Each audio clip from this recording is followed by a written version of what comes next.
The Sudanese people right now needs support more than anything. It's really difficult to ask, especially non-Sudanese people, to put in a lot of effort in stopping the conflict. They may not relate to it at an emotional level, but as a human, they should be able to empathize with the Sudanese citizens.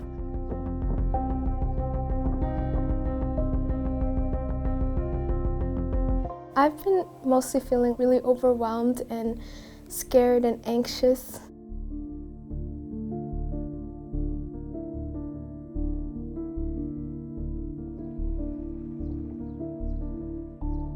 It's really difficult to think about what my family is going through over there, like especially my extended family. Like we're really close and we always like try to call each other, FaceTime each other weekly if anything comes up, like just, to stay connected to them and everything.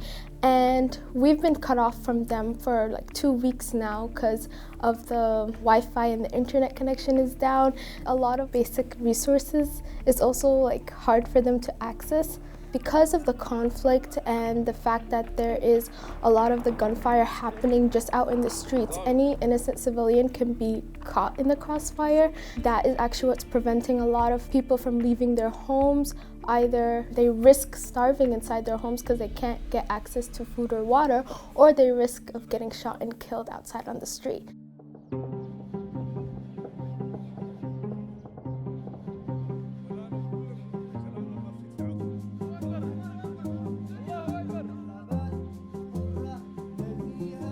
The Sudanese generals are really corrupt and greedy people. They show no regards to human life, even to their own citizens.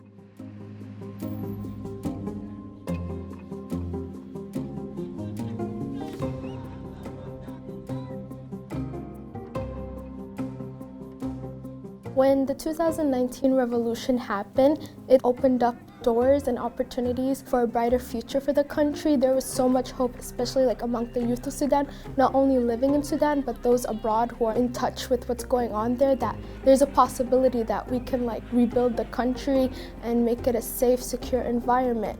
But then again, the person who overthrew the previous leader, Omar al-Bashir, he didn't really like enact any of the goals that the revolution intended. So while we still had that hope, it wasn't like very tangible. It was more like a far dream for many of the youth. And now it kind of like, even if it was a far dream or a hope before, now it's just like extinguished.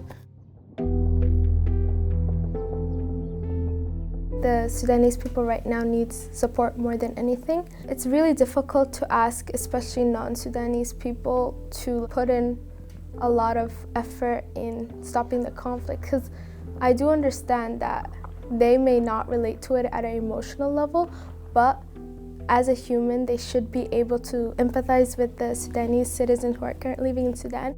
Being able to speak out and repost information about what's happening in Sudan, even like sharing it with your friends or your family, or being able to just, bring light to the conflict that's happening there is more than enough. When we educate people on what's happening, we can also get a global movement, global awareness to what's happening in Sudan, and that can spark governments and humanitarian organizations to focus on giving the assistance that's needed for the people there.